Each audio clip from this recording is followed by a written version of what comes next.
Good morning, my tubies, my TikTokers. SheilaTruelove here with you this fine Thursday morning. Yes, if I was a woman, this man says, I would demand, not ask, demand to be treated like a queen. Let's listen to this clip, and I'll be back with my commentary. I'm not a woman, but if I was a woman, I'm not opening my door. I'm not paying at a restaurant. I'm not choosing where to go eat. I'm not making the plans for the evening. If I was a woman, I would demand that I be treated like a queen, to be honored, respected, cherished, and valued. I would demand it because my standards would be so high for my life that the only man that could possibly ever think of being with me is a man that is fully in his masculine. And that's when you stop attracting little boys and you start attracting real men, is when you decide that you're worth it. Well. It's really interesting. I hear a lot of commentary from men about what they would do if they were a woman.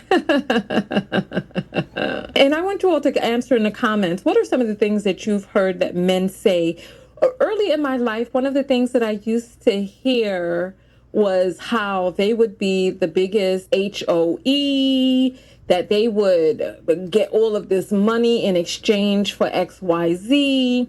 And now they're coming out on the flip side talking about what they would do, not realizing that being a woman is complex. Being a girl is complex.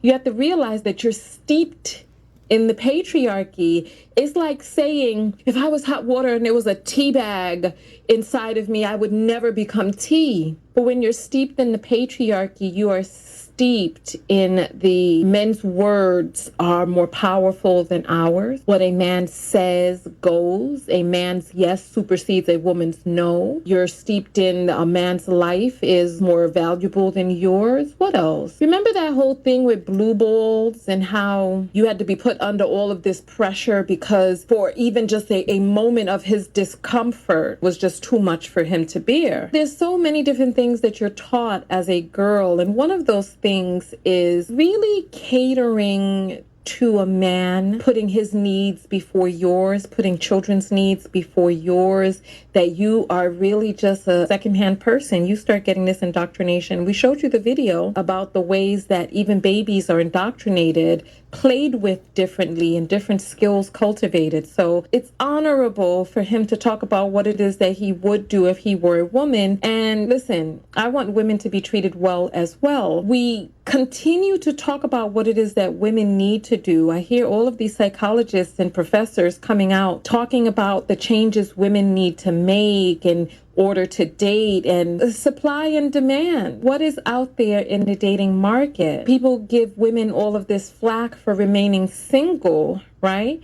But what is out there and available for her to date? When we start talking about demand for these doors to be opened and all of this stuff and standards so high, and then who it is that you're going to attract, the society that we're raised in have to be cultivating enough male persons to be able to meet the demand of the women who have these high standards, right? And we see from the matchmaking show that I've been kicking off the ground. And listen, if you know commitment-ready men who want to come on the show and get matched, write me. TanyaTKO.com, click on contact and send a message through. I'm a certified matchmaker. And one of the first things that I learned after getting certified is the attitude that men have about being matched, about getting help, about being assisted, rather than just going out there Harry-Carily and just being guided by the pointer of his penis. Right. And so, yeah, supply demand. I don't know. I want to hear your thoughts about his statement and what is available out there. People act like women are not looking for decent men and are coming up short. Like some people have criticized my matchmaking show. And I'm like, all across the industry, even on TV, the biggest and most popular shows, they have difficulty getting men to match with Black women because the vast majority of Black women want Black men.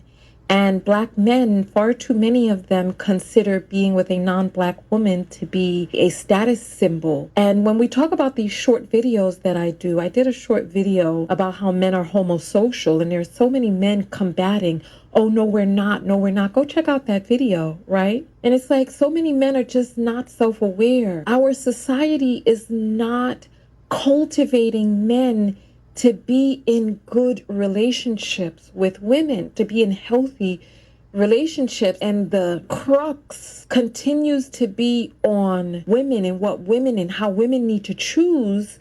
But it's like, I don't know, it's like sticking your hand into a fish tank of piranha and trying to pull out a goldfish when the goldfish have been called simps and eaten up by the piranha. Come on.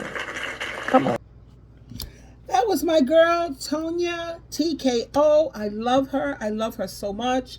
I remember when I was in the hospital for like 3 days, and she actually called to check up on me. She sent me text messages. I got a voicemail, and she actually really showed. I love her. I just love her. I love her show. I love her intellect. I love the way she views life, a lot of the things. I don't agree with every single thing, but what two people agree on every single thing. But she's a true sweetheart. And I agree with her. If you treat a woman like a queen, she would definitely treat you like a king. And like she says, she's a professional matchmaker. And it's very hard. It's very hard out here trying to find decent men. Majority of the men out here today, they're looking for people they can manipulate, women that they can use, women that they can abuse. That's what they're looking for. They're not looking for women who they can treat right and do right. They're not looking for that. You'll find that women who have boundaries and women who have decent standards, those are the women who are going to be flying solo for a long time. Now, Tonya, TKO, I think she's single because she refuses to settle. And something else that people have got to understand, and I'm hoping that they have enough common sense to understand that not everyone wants marriage. Not everyone wants children. A lot of the women say they don't want children because they don't want to end up being a single mother. You have 70% of ebony women, and not to mention all these other races of women, it's on a rise, who are single mothers, even though they were married once upon a time. And look at them now. It is what it is. So you have to understand, like me, child, please, if I wanted to get married, any woman could go out there and get themselves a man. If you're willing to do the financial heavy lifting, if you're willing to lay down and be a floor mat or whatever and let some dude walk all over you, you could go right out there now, the city mission. Men who are living in just a room.